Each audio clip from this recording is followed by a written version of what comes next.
What's up, everyone? Welcome back to another Culture Binge, the Wisecrack podcast, where we get all types involved in what's going on in the cultural zeitgeist. I am Michael, as always, with Wisecrack researcher Serby. How are you today, Serby? Hi, I'm well. How are you? Good. And with Wisecrack head honcho and man of mystery, Alec. Alec, how are you this fine morning? I'm doing good. Fantastic. Lots of fun stuff to talk about today. We'll get into, what to do if you want to end a relationship during a pandemic. We'll give you some tips on the perfect diet, and we'll talk a bit about some drama related to Nintendo. But before we get into it, we're going to try something a little bit new. We've decided that we're not feeling very negative today, or maybe better put, we've decided that there's so much general negativity. What's the point of getting into it? So we're not doing chaps this time around. So I simply want to ask both of you, what's something that slaps? What's something you're enjoying? What's something you recommend? Let's just keep it positive. Serby, start with you. All slaps, no chaps. I am really enjoying Emily in Paris on Netflix. It's just so happy, and it's light, and it's fun, and there's so many beautiful scenes that take place in Paris. It's just gorgeous. So I highly recommend it if you feel like you want to travel from the safety of your home. Yeah, I mean, I'll second that and just say it's both the best and the worst show I've ever seen. As a television show and piece of cinematic art, it is just horrible. As a way to spend time binging a show, it was incredible. Made my entire weekend, and I have so many thoughts about it. So it's good call there. I've only seen 2 episodes, so no spoilers, people. Oh my God, just wait. I almost just gave a big spoiler too. I'm glad you said that. Alec, how about you? I really enjoyed I just finished the Lovecraft Country book. Now, Ooh. I have mixed feelings about the show. I really like the first episode. I don't know how I feel about other parts of it, but the book is way better. I'm sorry. Check it out. Great. Okay, I'll say my big thing that's been slapping in my life is I'm loving the new wave of like writers, journalists having their little like subscription Substack thing. And there's 2 in particular that I love, that I'm so glad I subscribe to, that I get to read every day. Heated, which is one on climate change and science by this author Emily Atkin that runs it. And then The Discourse, which is by a bunch of writers that used to run a website called Splinter that got shut down by some evil business goons. And both of these are just super fun. I enjoy reading them, and it's nice to... So you're a person who subscribes to newsletters is what you're telling us. Listen, we can judge, or we can consider me someone who, cares about being informed and also directly supporting people, So I'm saying if you feel like directly supporting people, subscribe to a newsletter or join our Patreon. I don't know. Who am I to tell you how to live your life? But yes, that's that. So hopefully you enjoy those. If you're in the chat right now, let us know what you think slaps right now. No chaps, just positivity this time around. But to get started, Alec, I feel like you have some breaking news in the Nintendo front. What are you talking about today? Is it breaking? So some people are mad about Nintendo, and it's funny because I didn't know people were mad, even though I had played the game that people are mad about. So Nintendo released for the Switch Super Mario Bros. 35, which, Super Mario Brothers, I'm sure many of you have played it. It's that, but Battle Royale. You're competing against people. There's all these little squares. I tried to play it. I was very bad at it. I was very confused. This isn't about necessarily how bad I am about that game. But the real story is, and this is from an NPR article that I think will be in the description. In 2019, a YouTuber named Inferno Plus had an idea to make Super Mario Brothers into a Battle Royale game. You race through levels competing against other players until everyone else loses. It was called Super Mario Royale. 2 weeks after its release, they were told to take it down by Nintendo lawyers. So he removed all the Mario IP and rebranded it as DMCA Royale. For those who don't know, that's a reference to the Digital Millennium Copyright Act. Nintendo was still mad about DMCA Royale and forced him to take that down as well. So that's 2019. A year later, aka a few weeks ago, Nintendo took the idea and released the game that many of us with Nintendo Online are now playing. So maybe they stole the idea. Maybe Nintendo owns the rights anyway. So there's an interesting context here, which is that this is not in some weird vacuum. Nintendo has a very long history of issuing takedowns to fan-made games. The NPR article cites 562 examples. Many of them are not sold for profit. This is just, someone wants to make a cool thing, takes a 30-year-old game, gives it online player, or maybe there's a fan translation. There's a lot of very notable examples. So if you've heard of Super Mario Maker, where you can make your own Mario levels and have them other people play it. It is alleged to be based on a project from a fan developer called Full Screen Mario. Fans also translated a sequel to the game Earthbound. I believe it was called Mother 3. That was only available in Japanese. Nintendo was not releasing it for years and years and years, and so they translated it themselves and made it, available on the internet. And also, what this article goes over is that fans have served as like historical archivists to old video games. When Nintendo was the original Nintendo, there was like a glut of games by all these small publishing companies that would go out of business and no one would hear about the games ever again. And if it weren't for people basically pirating them on the internet, there would be no record of those. So there's like a weird historical function though. And, Nintendo is often going to combat these people as well. And so I guess the conversation I want to have here is kind of about copyright in general, but also how evil or not evil Nintendo is. I wouldn't necessarily say I'm categorically anti-copyright, but I would say I'm very against our current copyright system. There's a lot of dumb shit going on. Sherlock Holmes's descendants are suing the creators of the Enola Holmes show because it's the nice version of Sherlock instead of the mean version of Sherlock. And I just don't think that like you should be able to profit off your great granddad's, book that he wrote almost 100 years ago. Obviously there's all the Disney stuff where they're making remakes of The Lion King that no one asked for so that their copyright on it or trademark doesn't expire.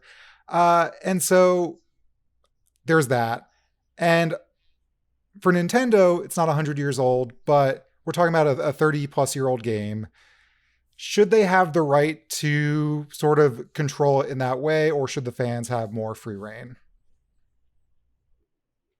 I'm a fan of open source projects. So I think that it would be, I like the idea of fans having the power to contribute to something and to make it their own. I think if anything, it helps the brand. It helps people stay engaged and interested in a product. And I don't see, I don't see the downside of it. I mean, you're not, it's not like you're going to lose that much market share or that much money from something like that. Yeah. Yeah. And it seems like for a company like Nintendo that just has like old money, long money, fat money, short money, big money, just like money that's making money, like they're not going to go broke. Why not? And I think if it increases, in a sense, it's still like a free type of marketing and increasing the cultural cachet of their intellectual property and using it in interesting ways. And I think it makes you look cooler as a company, just from like a marketing standpoint. I think for Nintendo to just say like, yeah, like have some fun with it, we're not going to be cops about it, is don't be a cop. Yeah, it's like cool on their part. I can see on the flip side, if it was like a really small independent game production house that was a few friends right out of school that didn't have a lot of money or startup capital, and if their idea got taken and used and became a thing, sure. But it's hard to feel bad for Nintendo. I guess then the issue is, how does one legislator control that? Is it like up until a certain point, be cool and don't steal people's ideas, but once you have world historic money, all bets are off? I don't know. I also think, when someone like the original developers of Mario, like they made a game, like it makes me happy when creative people like that, succeed and sort of reap a lot of like financial reward. It's not when the indie developers who made Among Us are now probably making millions of dollars. I'm not like, how dare they make millions of dollars? I'm happy for them. At the same time, like I think they got that money, and like in 30 years from now, should they still be able to like sort of milk the dead bones of Among Us? And I think same thing with Mario, especially in a world where a lot of the people who worked on that maybe are not being compensated. I know it was simpler back then, but games, hundreds of people work on them, and it's not like they're getting the royalties 30, 40, 50 years down the line. It's Nintendo that's getting it. And I think another part of this is that sorry, go ahead. Oh, I had nothing. Did I look like I was about to talk? No. I just completely, I had a brain fart and was punting it off to you all. I think I think this sort of thing, when like Disney and Nintendo and companies like this do that, if anything, I think it turns fans away from the brand, and Yeah. it makes you feel like you don't care about your fan base and you don't want to engage them. And I just don't see it. I mean, I understand the idea of wanting to protect your intellectual property, but if anything, they're just isolating themselves from the people who are making them money. Yeah, it's like why I stopped thinking Metallica was cool in the late 90s when drummer Lars Ulrich sued Napster for letting people download their music. And I was just like, you used to be like a cool metal adjacent band, and now you're just some old guy like being mean to 15-year-olds getting your music for free, and you're already Metallica, you have money, you fill arenas, maybe be chill. And I think that it can make people look lame and crusty in the same way, and corporations look like that. Yeah, I think another component of this, someone in the chat brought up modding, which was a thing that came to mind, is that people are constantly with video games, like making new maps, they're putting on new skins. Like Skyrim is famous, you can play Skyrim as if it's in Dragon Ball Z.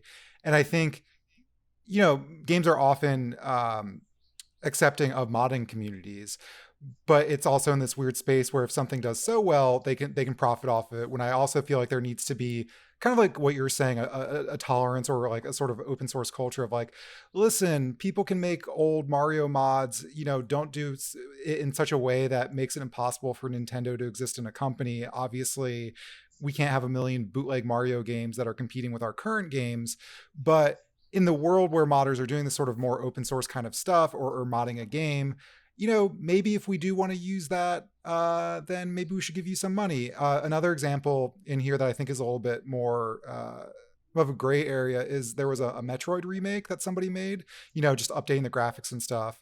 And Nintendo hadn't done it, but then they did a takedown notice, and then they sort of did their own remake. Now, I don't know if they did the remake because of the success of that remake, if they already wanted to. But this was the sort of earlier point that I started to trail off on, is that obviously there's work going into putting new skins and better graphics on the Mario games when we re-release them. But is that really like the sort of creativeness that copyright is supposed to protect, or could anybody have done that and also been compensated in a fair way? Yeah, and like with the Metroid example, it would just be cool then if Nintendo was like, hey, you did this thing we haven't done, we'll like pay you to use yours or buy the rights to your thing to release it or something like that. That seems like that'd be a cool move. Not that I expect a company to ever be like cool or do cool things, but they could.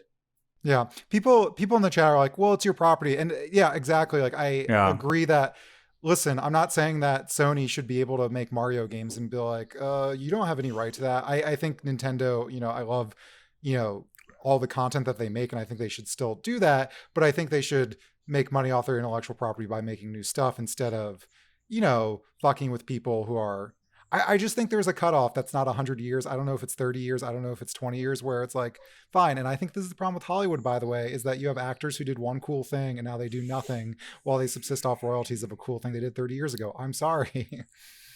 I was thinking about that the other day, how actors do that. But yeah, I mean, I think like if you think about the analog of music, often it's the case where if a younger artist covers a song by an older artist, obviously they get like a bit of the publishing royalties or whatever it is.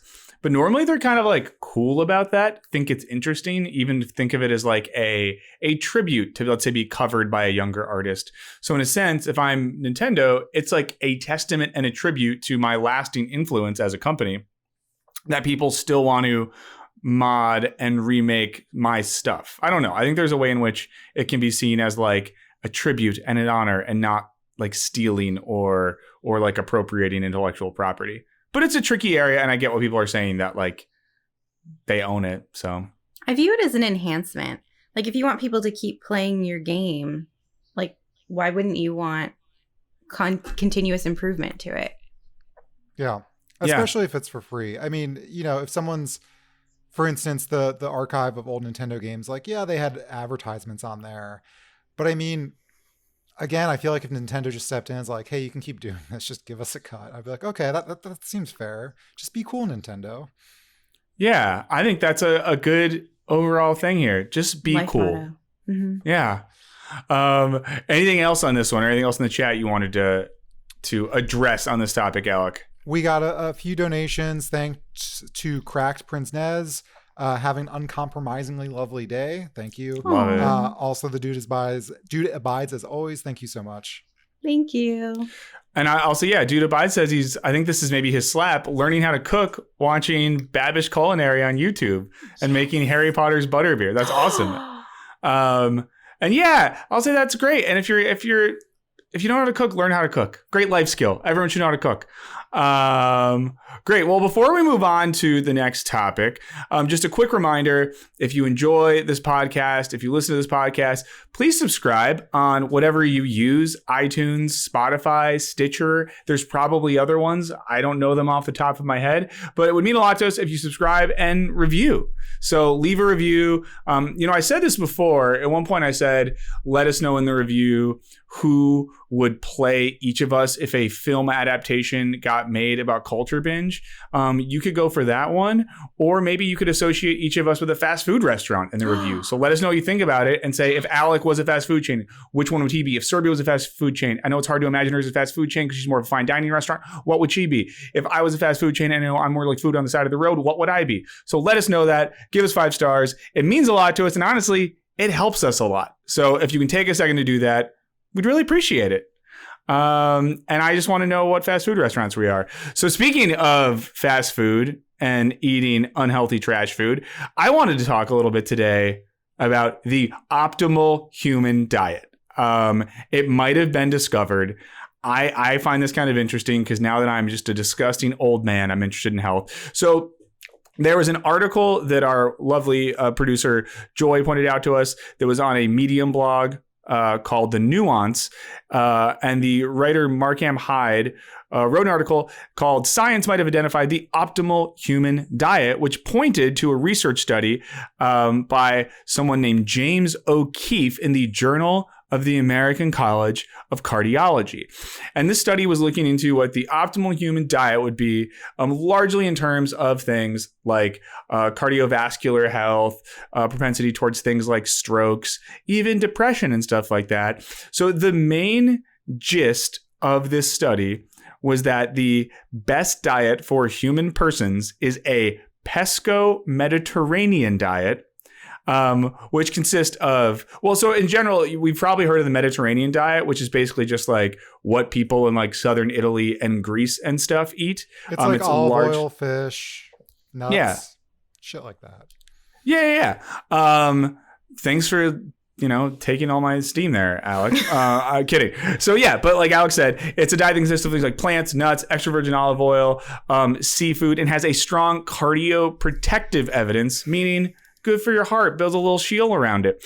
So along with the pesco-Mediterranean diet, they also discovered that time-restricted eating is a central component of this diet.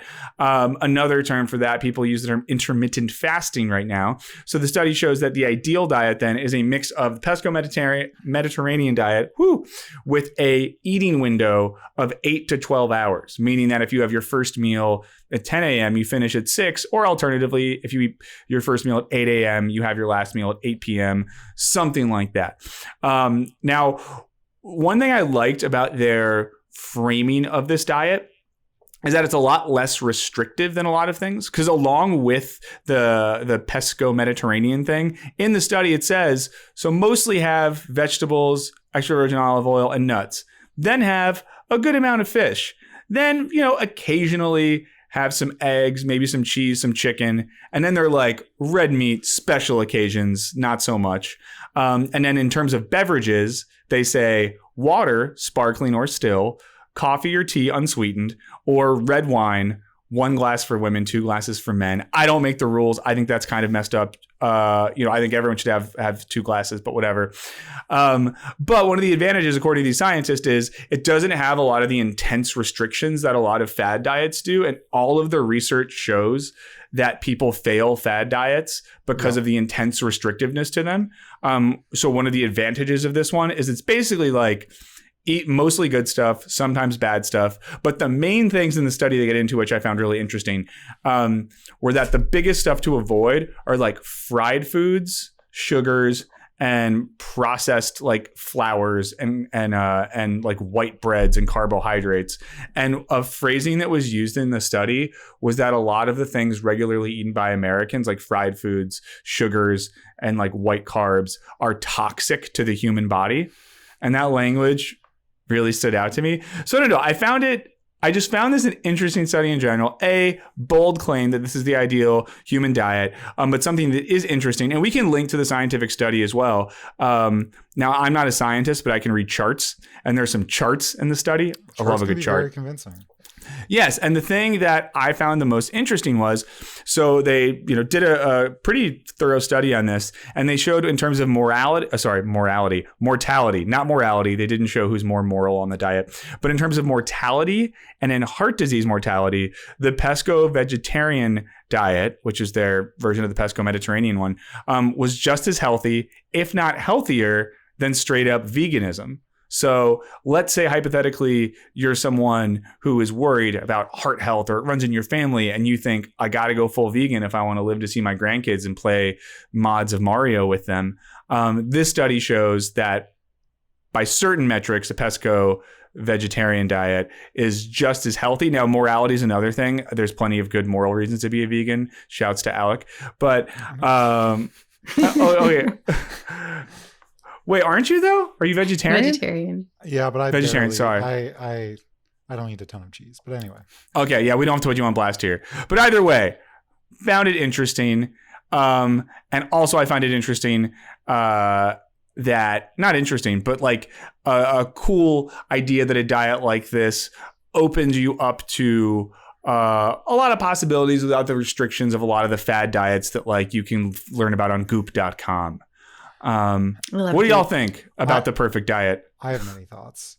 I know you do. So you're about to rip this apart. So yeah, get into it. Well, I should preface this by saying like, it's not all bullshit. However, I will also get into like, when you sent this, I was very, very suspicious because a lot of health journalism is bad. And also like diet research is historically bad. And it's bad for a few reasons.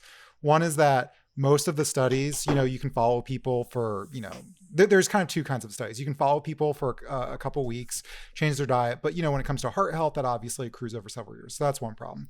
The other kind of study is not a controlled study, but sort of, interviewing people, what's your diet like, looking at sort of their lifespan, heart disease, all that stuff, but not a controlled environment. So that data is bad. And sorry, there's a third one, which is like a long-term controlled longitudinal study. And that's really expensive to follow like hundreds or thousands of people and controlling their diet every single day for 10, 20, 30 years. There is one study.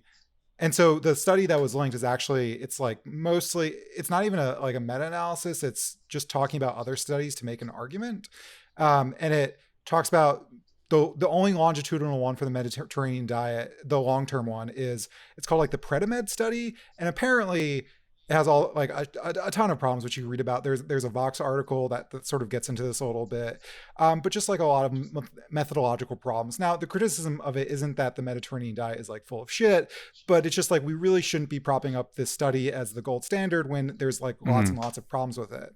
And also like anytime you do data about diet, there's so many confounding factors, like talk about the Mediterranean diet. Who are people that like eat a lot of fish, which is kind of expensive, and like a lot of extra virgin olive oil in America, that is often correlated with like having more money. And we also know that having more money correlates to better health. Or if you want to get geographical, like certain European countries with better healthcare systems or sort of other cultural practices. Now, I don't think it's all bullshit because obviously, as one commenter in the comment section noted, people have been harping on how bad the American diet has been for like a century, which is true. Like our food culture, we eat like assholes.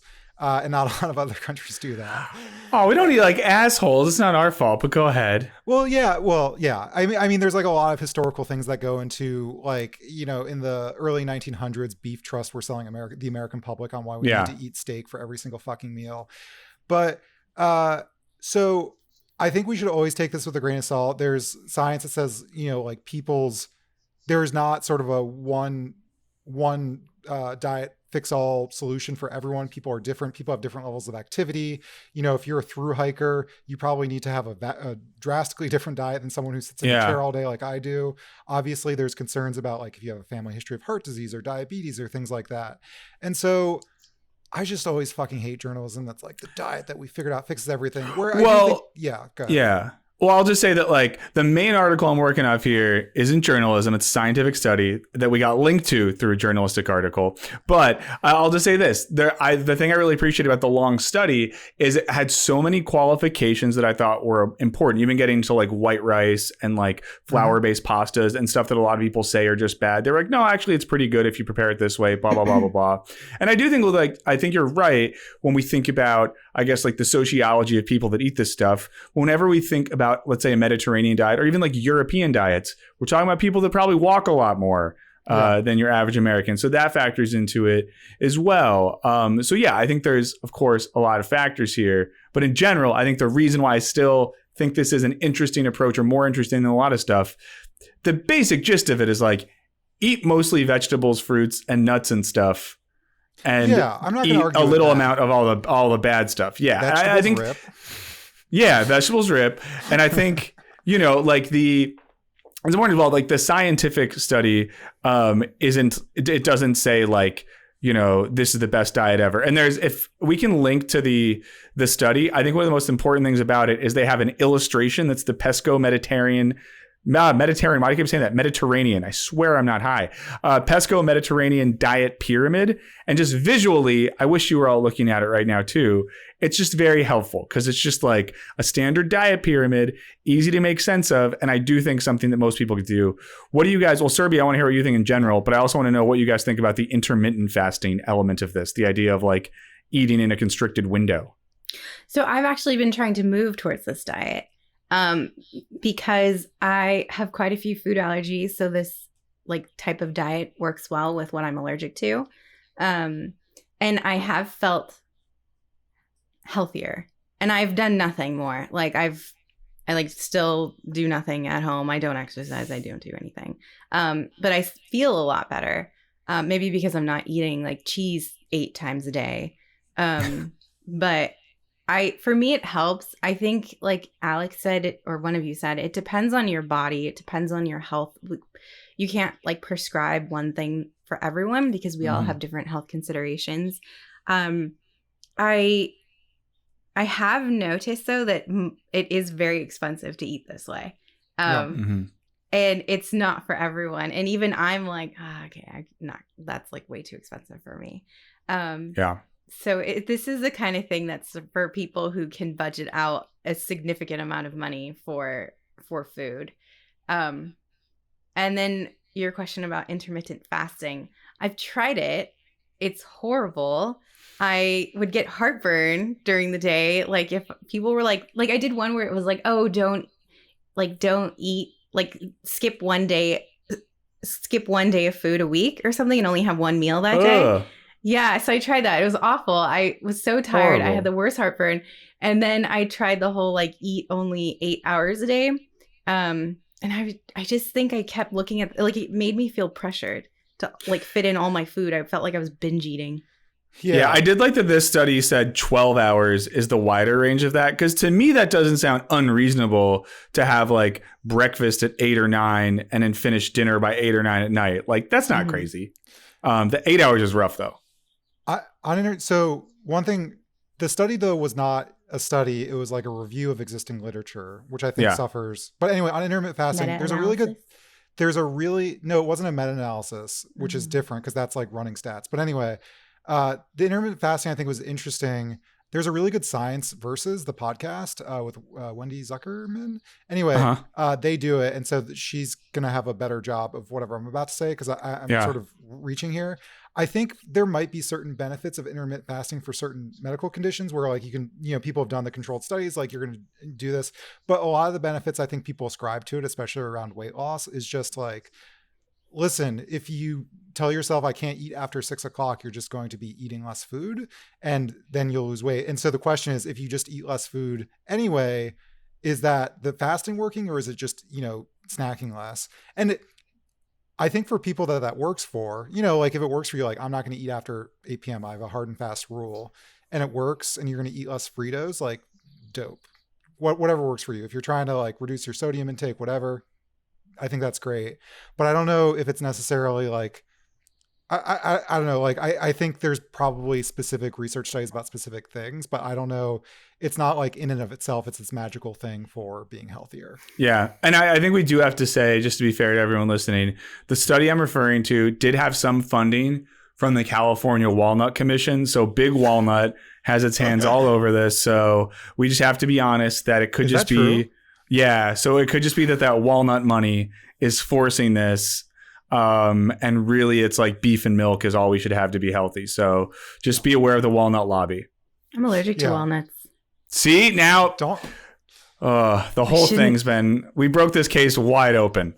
Crack that nut. Oh God, I hate myself. So anyway, any final thoughts on this before we move on into more romantic territory?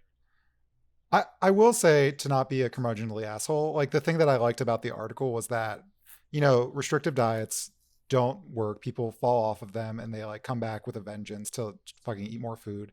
And it's really, I'm not disagreeing with the idea of like eat more vegetables and less like, and it again, like I think diet culture is bad, but I think it's fine to say like, oh, I'm going to try to, make a nice big salad and eat a shit ton of broccoli without sort of hating yourself and starving yourself.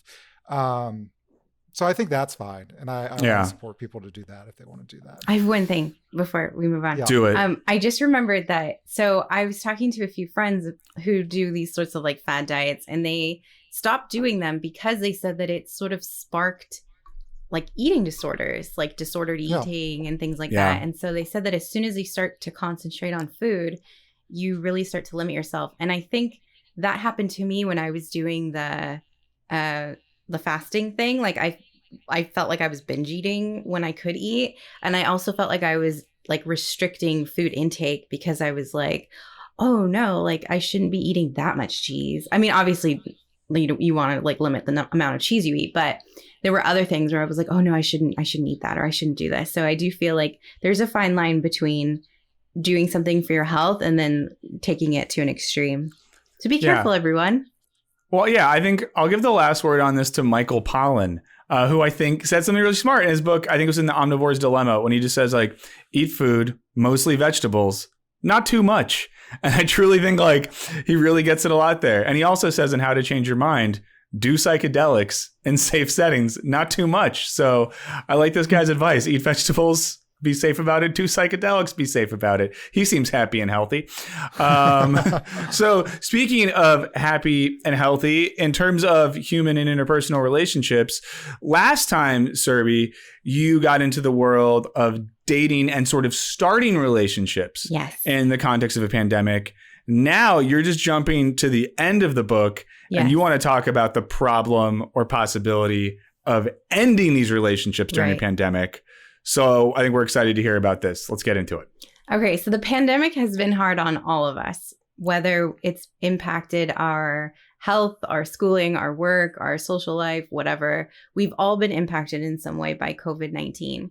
And for those of you who are in a relationship, specifically those of you who live with a partner, this has created a unique situation for you because you no longer have any separation between you and your significant other. It's your constant companion. You can't escape during the work hours. You can't go to dinner. They're right there. And recently, I've been hearing a lot of stories about people who are trying to figure out whether or not they want to break up with their partner. But the problem is that they don't know if it's pandemic induced or whether their relationship has just reached its natural conclusion. And yesterday I was talking to a friend who's been with her boyfriend for 3 years, and she said that they've both realized they want to break up, but they're reluctant because before March of this year, things were going really well. They were talking about getting married. They were talking about making all these significant life plans. And now they feel like they have all of this stress and fear, and they're unsure whether that is impacting how they interact with each other. So neither one wants to live together or be together, but they're also like, should we wait it out? Like, should we give it another 6 months? Like, maybe things will be better if we can go back to work and go back to normal life. Another scenario I've heard is people in a relationship and they know this person's not a long-term relationship, but they don't want to be alone. And so they say, is it better to be with someone I casually like, someone I like enough, rather than be alone and be isolated right now? And the New York Times recently published an article entitled, Should You Break Up?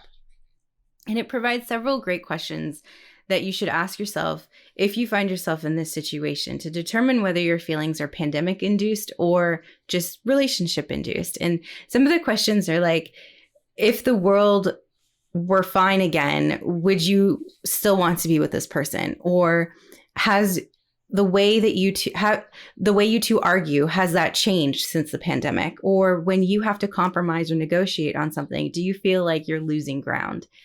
And I know the two of you are in relationships and you live with your significant others, and I don't want to ask you like personal, like get into for your now, personal life. by the end of this segment, I might leave. I mean, that's why I brought up this article. Number. You can find her at, sorry, what? What's her address? What are your thoughts on this? Like, whether you want to talk about yourself or friends or whoever, like, have you also heard that people are struggling with their relationships? Yeah. Well, first of all, I think your friends should go to couples counseling first, because if they are having a hard time, but they were like, we were good before, maybe before you pull the ripcord, go to couples counseling. But I will say this, I won't say how I know it. I do know right now where I live, it's hard. Most couples counselors are backed up. So I think, that says something about the current moment we're living in. And I do think like something that's paramount in a relationship, at least I find this, I don't know anything, but I feel like relationships go better when individual partners have their own lives and have places they find value, meaning, and purpose outside of the relationship itself. So they're not putting all their weight on that thing. And I do think, and I read an article about this somewhere, I forget where, but it was about codependence in relationships growing during COVID-19. I think all of us know that it's not good to be in a codependent relationship. So I feel like that is a thing that is happening. That's hard to manage when you have, especially if you're in a relationship where you take like pandemic stuff seriously. So you're not out and about and with a bunch of other people and going to bars and stuff like that. I think it's hard. And I would be less trustworthy of someone who is like, yeah, me and my partner have largely just been together for 6 months and we're just crushing. Like, I would think they were lying and they wanted to kill each other. Whereas I think, how can you not have some tension or be a little bit overwhelmed being around the same person day in, day out for 6 months? Shouts to my partner. I love her very much. So I'm skeptical of ideas like soulmates, and I think I'll have stuff around there. Obviously, I very much like my partner, but I kind of have, I'm going to call it like the materialist conception of relationships, not materialist in terms of buying shit, but like in the historical materialist sense, because I'm a giant fucking nerd. That's the theory that like history is driven by the sort of material circumstances of the world and like how things get made rather than like people and ideas. But anyway, like I think a lot of relationships, if they do or don't work, it's often because of like the various material circumstances of the relationship. And I don't mean money, I mean like their jobs and where they live and what's going on. And I think oftentimes when relationships end, this isn't the only reason, obviously, like things change, like they have kids, and then you sort of like change the very environment of like what that relationship is, and you realize like you don't necessarily like that thing, or you get older, or you retire and you have to spend all day with them, or you want to move to a different city or something like that. And so I think with the pandemic, it's basically redefining everyone's relationship. Maybe you were more casual, you were a couple that had very distinct lives, you were going to bars, and this is a person that you love to hang out with, see every day and loved for, a couple hours a day and spend more time on weekends together. Or maybe you were shut-ins who spent every single day and nothing has really changed. But I think like just because you buy into one thing doesn't necessarily mean that you're down for the rest. And so I feel like for people breaking up, is it that they've fallen out of love with the person, or is it just that they like they're not into this sort of relationship dynamic and the material circumstances surrounding it? So I'd be like very nervous because I feel like when things return to normal, maybe they'd be missing out like on a really great relationship that they liked beforehand. Well, I think in general, I just don't like the idea of like making a big decision right now. I just think like whether that be ending a relationship or moving or leaving a career or whatever, I completely understand that impulse, but it seems like a bad time to do any of those things. And of course, I feel like the brackets for all of this is if someone is in like a truly messed up, abusive, shitty relationship, yes, get the hell out. But if it's like a thing that was working fine before, whether that's a job or a relationship or whatever, I don't know, maybe like ride it out and see how things are going when the world gets a little more normal. I think also it's good to create a routine and have a clear division of when you want alone time and when you want to spend time as a partner. Yeah. I will say it's funny though, because I work from home and, you know, have free reign of my tiny apartment for most of the day, except now that my partner's also working from home. And just, you know, I've said this before, I think, but, you know, starts to hells other people is the sort of fear of being judged by other people constantly. All the shit I do during the day. I mean, for a while it was a real big, you know, argument point of, you know, why do you care how many chips I'm shoving in my face? This is my life. Leave me alone. Yes. There's things that happen when you're around each other all the time. I even get in trouble sometimes when it's like, oh, you were watching TV during the day. And it's like, I swear to God, it's for work. I don't even like this show. Sometimes you have to do this stuff. But it's rough. It's rough to be around people. If anyone has any thoughts on this too, in the chat, let us know. I mean, what was your advice to your friend, Serby? To try to do therapy if she can get in to see a therapist. Otherwise, try like a trial separation if she can go stay with her parents or something. Just to have Serby, you sound like you're far away. If your microphone moved or something. No, I choked on water. Okay, cool. Cool. And everyone, you know, Serby's dealing with some heavy stuff on her end. She almost died because of water, and she luckily came back. Yeah, the Mediterranean died. Don't drink water. Just drink processed American lagers. Bud Light Ice only. I do wonder. I feel like the end result of this will be that like certain couples that weren't together that long are going to bond really intensely, get married as soon as this is over, and then get divorced in 2 years. And maybe some other people are going to break up prematurely and then a year later get back together. But we should keep up with your friend and her partner on this one. I want to hear how their journey ends. Tell us everything about their life and where they live. I'm so glad she doesn't listen to the podcast so this way I can just keep talking. What's her address? Yeah, that's the best. That's the best that we can do that. Any final thoughts on this one before we move on? Good luck if you're in a relationship. Yeah, good luck. And hey, you know what? I'll say this. Let's say you're in a relationship. Let's say you need to vent and you feel like you have no one to talk to. I know who you can talk to. Us. How can you do that? You can email us or call us. Now, you can do this to vent about relationships, to tell us your thoughts on game modifications, or to talk about, you know, diet and eating stuff. So you can hit us up at culturebinge@wisecrack.co. That's culturebinge@wisecrack.co. Or call us at 213-534-8807. That's 213-534-8807. Full anonymity. We won't tell your partner that you are lying awake at night thinking about how you could get out, looking at apartments in another city, planning your escape. But I would say if you're thinking that, do listen to, I forget the artist, but the Pina Colada song, or Escape in brackets, the Pina Colada song, because it's a tale about how sometimes you think you want to get out, but you're already with the person you should be with all along. So never leave without listening to the Pina Colada song. But speaking of people that vented to us and told us their deepest, darkest secrets, I know we have some emails and voicemails. What do you want to start with, Alec? We got some voicemails. This first one is from Anonymous. Can we play that, Joy? See, we'll keep you anonymous. Hey, Culture Binge here from a major U.S. city. I'm staying anonymous, but I just want to talk a little bit about dating culture in a major U.S. city. It's still happening. Tinder, Bumble, Hinge, OkCupid, you name it, they're booming. At the beginning, the first few months, people were not actually meeting, and I feel like that was a time where people were kind of like, I'm just not going to use it because why? But now people just don't care. Me included, I have gone out to a date, and yeah, people Some people are doing the whole social distancing. Some dating apps even have said like, hey, like I'm down to date with a mask. Like you can specify that in your profile. But a lot of people are just dating. They are going to like the parks and stuff like that, but end up hooking up at home. It's just what's happening. But hey, take COVID tests if you're doing that and keep safe. I don't know, but hope y'all having a great time.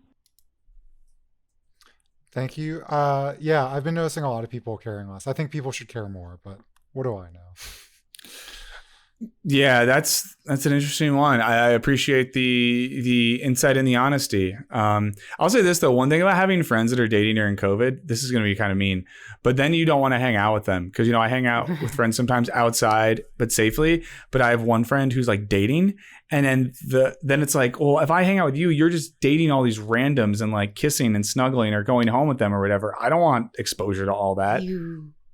Yeah, sorry. Hopefully that friend isn't listening to this. We also got a comment from Dice Hazard asking people to write a daily journal to Wisecrack about your insufferable significant other.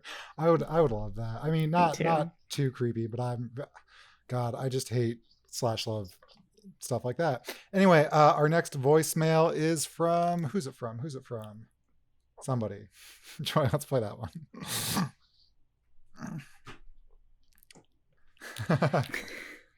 I will tell you in 1 second. So while Alec is gonna find the email. He said it's the email from Cole about boomer parents. Hey, this message is for Culture Binge. My name's Cole. I'm a longtime listener. I am a millennial, smack dab, I think, in the middle. And I went to college way long ago, like a decade. And I applied to 33 schools. My boomer father was really worried that I guess I wouldn't have focus or something like that. But I remember college being a really big thing at my school. My AP my AP government teacher had a board in the classroom where all the kids wrote down where they're going to school. It was this like huge event for everyone. And so it was like really anxiety driven. And a lot of us cite it as like the reason for our problems now. So I wanted to just mention that as an anecdote that, yeah, it's kind of crazy. I didn't realize that most kids didn't apply to 33 schools like me until like later on in life when I started working.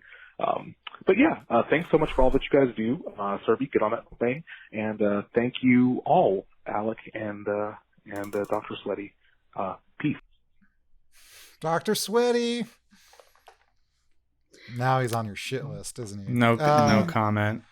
Me and Michael, I don't know about you, Serby, but I think I transferred, but I at one point applied to 2 colleges. Maybe the first time around I applied to 3. I think I applied to like 4. Yeah, I was also broke, so that was part of the fee thing. Yeah. Yeah, I only applied to a few. 33 is insane. And if I remember correctly, aren't they around like $50? So to apply? $1,600? You can get waivers though. A lot of times if you have like a certain GPA or test score, they waive the application fee for you. But yeah, that's wild. And I've been reading the book written by the author I referenced last week in terms of this topic, the book Can't Even by Anna Helen Peterson. And some of the stuff about like younger millennials and what they go through in college and college prep is really horrible, harmful sounding stuff. So I'm glad that Cole sounds like he's like survived and done well, but that's crazy. Also, pretty uniquely American phenomenon that we make people pay a bunch of money to be considered for a college that already costs more than higher education anywhere else in the world. It's wild. That board that he discussed in his AP Gov class terrifies me. Yeah. It would have given me so much anxiety to see something like that. I would have felt horrible about myself as everybody put like an Ivy League college up there. Oh, that's rough. We didn't have a board. We had stuff like that. I just didn't care. And I think I was way too the other. I didn't do my homework. I did not care about my grades. I liked learning. And I'm not saying to do that, but I think I escaped that somehow magically. Maybe I should have applied myself more. I think there's a healthy balance. But I'm doing fine. Okay, next we got some emails. Again, culturebinge@wisecrack.co. That's culturebinge@wisecrack.co. There is no M. The first email is from M about dating. Hello, Culture Binge crew. I really agree with Serby that the proliferation of digital interaction during the pandemic has actually driven people like me away from dating apps. I now more than ever want to forge romantic relationships more organically through my in-person network of friends. Because I've relied on online dating for the past 6 years, I actually found it really difficult to navigate asking a person out in person. In my opinion, online dating has degraded the courtship rituals we once used, as admittedly flawed as they were, and new generations are now often dependent on dating apps because we have little practice with expressing or receiving romantic interest in person, be it to strangers or friends. My questions to the Culture Binge crew are, do you think online dating has changed in-person courtship? And what new and better rules of courtship should be established if there is a post-COVID shift towards in-person romance? I mean, I think it's definitely changed the dynamics of in-person courtship. And I met my current partner at an era where like it wasn't weird to kind of just like start talking to a stranger and go on a first date when you knew very little about the other person. Now, just to be 100% clear, I do think that like the advantage of online dating is it stopped a lot of the creepiness, especially from, we'll just say it, like dudes rolling up on largely like women in bars and environments and just being creep ass. Well, they're still creepy, people. Just not digitally. Well, yeah. So I'm saying like dudes are still creepy as hell, but I guess at least they're creepy in a way you can like delete them out of your inbox or something. I don't know. Serby knows this so much better than I. Very skeptical. Yeah. Yeah. Disagree. Well, I don't. Hard disagree. Okay. Wait. So tell us more. Then never mind. Guys are still creepy in person. Guys are still creepy online. Like I've had guys that I didn't connect with on a dating app, but like I would just see them as I was like scrolling through, and then I would see them show up on my LinkedIn. Like, this person viewed your profile, and I never talked to them. I never connected with them. They just happened to see me and like decided to look me up. That's creepy. If you ever find a woman on LinkedIn, you're a scumbag. Never do that. Yeah. That's a professional networking site. You creeps. Sorry, that just made me mad. I stalk people on LinkedIn all the time, not for romantic reasons though. LinkedIn, Facebook, all the things. It's super creepy. So if anything, I feel like the one thing that online dating has done, it's allowed the creepiest people who usually exist on the fringes of society to come out into the limelight, and like has normalized their behavior. Like, oh, dick pic? Yeah, okay, delete. So I don't think there's anything good about that. Like, it's made them, if anything, bolder. Okay, well then that's good. I mean, that's not good. That's good to hear that. But yeah, I don't know. I just think before the pandemic happened, you go to like a bar or coffee shop these days, people just stare at their phones. They don't like talk to each other. And whenever I've been at like, let's say my neighborhood bar, which I hope still exists at the end of this, it probably won't. I'm about to start crying, but I won't. Like, people don't, like, it's the people that talk to each other organically tend to be a bit older, and people that are younger, either with their friends or they stare at their phones. And that bums me out. And I wish there was ways to more organically interact and meet people. And I hope that comes back. I'm not skeptical.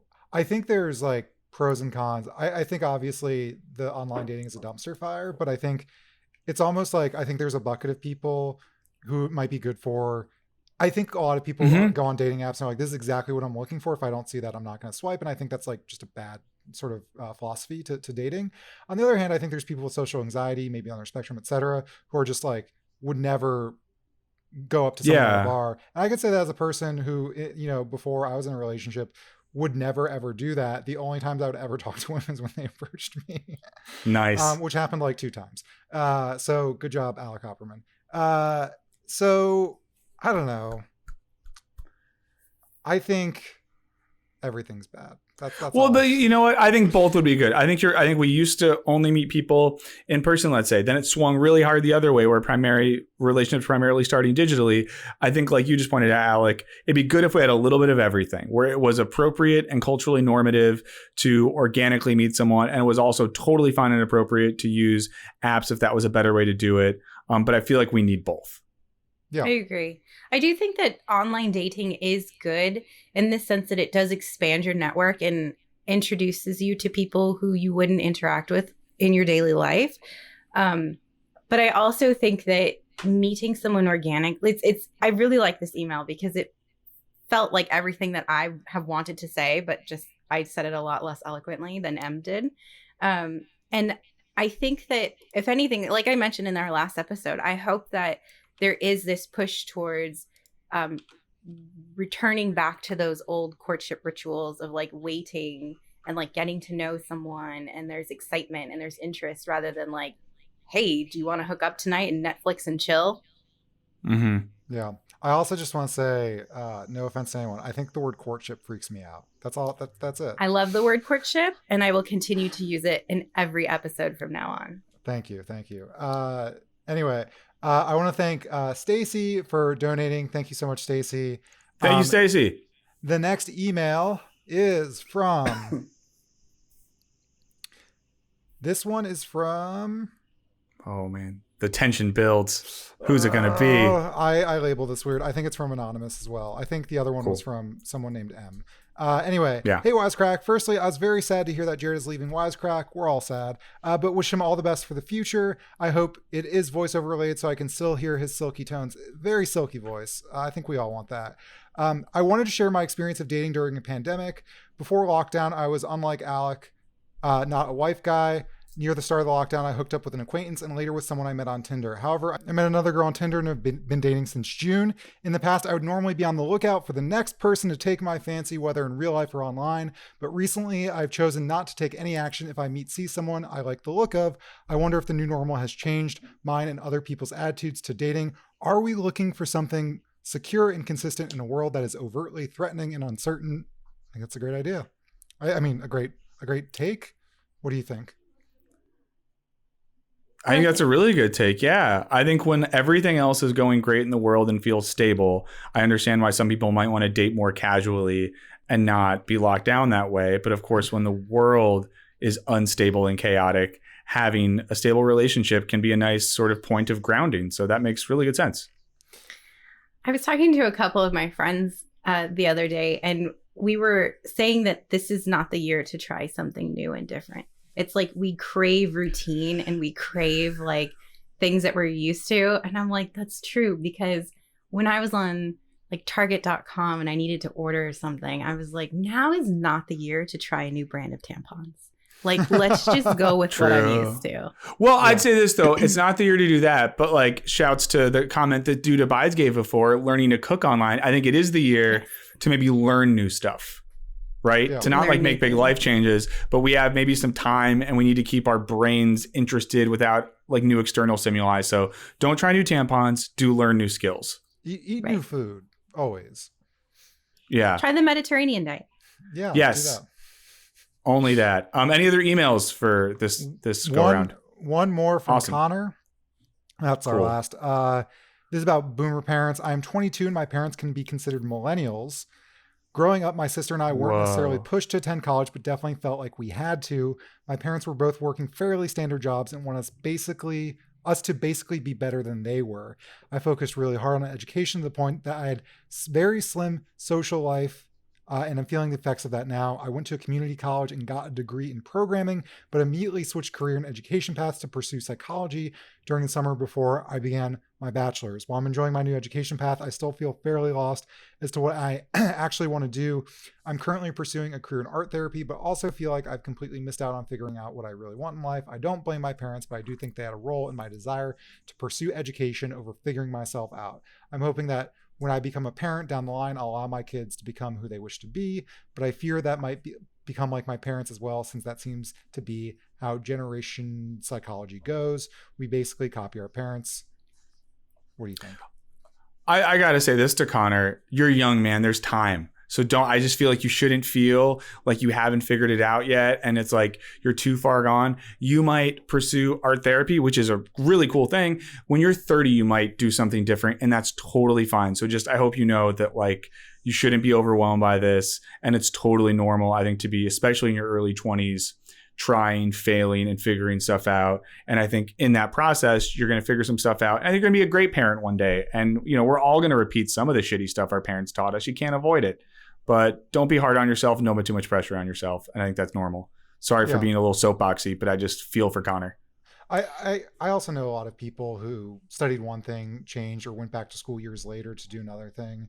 I know a lot of people who got degrees in like history and English, and I think some of them really value those degrees, but they're like, listen, I gotta go to coding boot camp to like actually get a job. And I just think it can often suck, but I wouldn't say you're the exception in any way, Connor. Definitely not. And you shouldn't feel like a failure or something because you don't have it figured out. You have your whole life to figure something out. And people switch careers multiple times. I was going to do law and got into law school. And when I was 21, I was like, wait, I don't actually want to be a lawyer. And it took me years to figure out that I should do something. And I went to business school. And now I'm thinking about doing a different career, going back to school. So you will likely have multiple careers in your life, and it's okay to try something and figure it out. You're just getting one step closer to what you actually want to do. And at least you're accumulating a list of what you don't want, because that's a big thing too. A lot of people don't know what they don't like. And so to figure out that you don't like programming, that's good. Like, you know that. Now you can explore other things. And if you decide to go through with art therapy and you decide to do a master's degree, I highly suggest doing social work rather than one of the other, like clinical psychology or something. There are a lot more opportunities for social work, from my understanding, than some of the other like marriage and family therapy or clinical psychology. Wow, free advice. And and just remember, like, Neil Armstrong didn't walk on the moon until he was 77. The Beatles met in their 60s. Steven Spielberg didn't get his first camera until he was 87. You can start things late in life. None of those were true in the slightest. But people love to say stuff like that. There's a lot of people who like write their first novel when they're 40. And again, I don't think writing your novel should be the fucking metric to go off of. But I think, God, there's that Baz Luhrmann song, Everyone's Pre-Wear Sunscreen. About people not figuring out who they were until they're 40. I would say also it's not all career, hobbies, or passions, whether it's, writing or painting or going on hikes, or I don't fucking like, there's other shit besides what you do for work as well. Yeah, that's a good point. Yeah. Like, your career shouldn't define who you are, and you shouldn't identify yourself with your career, which is a hard thing to do, especially like if you live in the US. A lot of times, like, that is who you are, but you should work so that you can live, as they say in Emily in Paris. Yes, they do. And I'll say, Connor, and if you have a library card, Connor, I talked about it last week. I mentioned it this week. Anne Helen Peterson's Can't Even Millennials and the Burnout Generation speaks exactly about this stuff. So check that book out. Get the audiobook, or if you're flushed with cash, buy it from an independent retailer. But I think that's all the emails and calls for today. Right, Alec? Yep, that's it. Awesome. So once again, please get in touch with us. And also, constant shout outs to everyone who calls and writes an email. If we don't get a chance to get to it, it's not because we don't love it. It's not because we didn't listen to it, consider it, talk about it. We just have limited time. So please keep calling, keep writing. 213-534-8807, culturebinge@wisecrack.co, no M. And in the meantime, Serby, if people want to ask you for more advice, recommend stuff to you, or see what you're up to in the next 2 weeks, where can they find you? Serby Patel 22 on Twitter. Alec, if people want your advice or critical analysis of scientific studies and literature, where can they find you? I'm on Twitter at Wisecrack Alec. Cool. And I will be live tweeting my journey through the Pesco Mediterranean diet at Michael O'Burns on Twitter. So for me, Alec, and Serby, this has been Culture Binge. We'll be back in 2 weeks. Subscribe, like, review, comment, and we will see you next time. Thanks so much, guys. Bye. Bye.